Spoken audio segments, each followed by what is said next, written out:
सुप्रभात बच्चों। हमारा टॉपिक चल रहा है आवर चेंजिंग अर्थ, हमारे पृथ्वी का बदलता स्वरूप।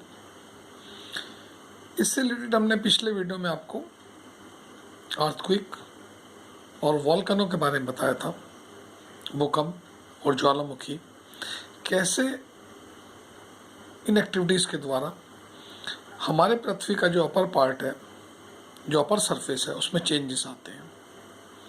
ज्वालामुखी फटेगा, लावा बाहर आएगा, पर्वतों का निर्माण होगा, फिर वो इरोजन होगा, उससे चेंजेस आएंगे।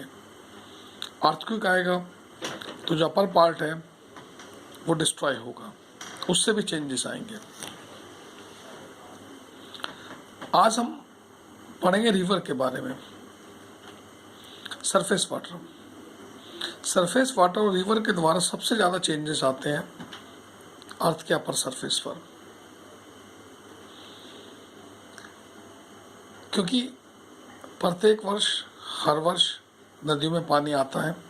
बरसात के दिनों में पानी की मात्रा बढ़ जाती है और उस समय इरोजन वर्क सबसे अधिक होता है।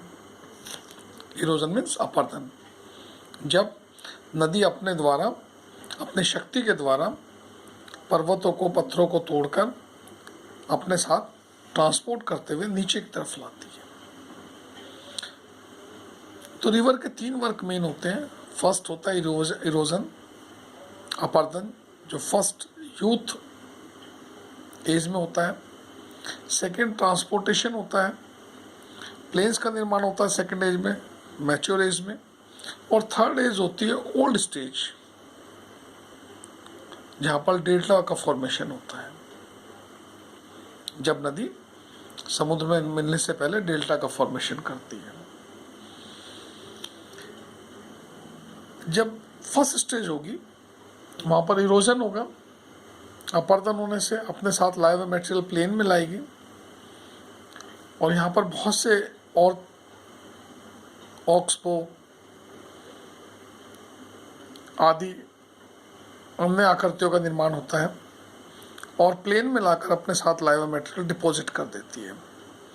L1 फैन भी बनते हैं यहाँ पर और ये सबसे फर्टाइल एरिया होता है। इट मीन्स इरोजन होने से पहाड़ में कटाव हुआ, उनमें चेंजेस आए, और यहाँ पर डिपोजिशन हुआ तो यहाँ पर चेंजेस आए। तो अर्थ में चेंजेस आ रहे हैं ड्यू टू रिवर, जिसको हम सरफेस वाटर भी कह सकते हैं। लास्ट में जब रिवर थर्ड स्टेज में जाएगी, ओल्ड स्टेज में, जहाँ पर जो लेवल होता है, एंगल होता है, वो बिल्कुल ज़ीरो हो जाता है। एंगल से रिलेशन है। पर्वतों पर ढलान अधिक होती है तो एंगल, नदी का बहाव बहुत तेज होता है, और जैसे जैसे मैदान में आएगी और समुद्र के नज़दीक जाएगी तो बिल्कुल ढलान कम होता चला जाता है।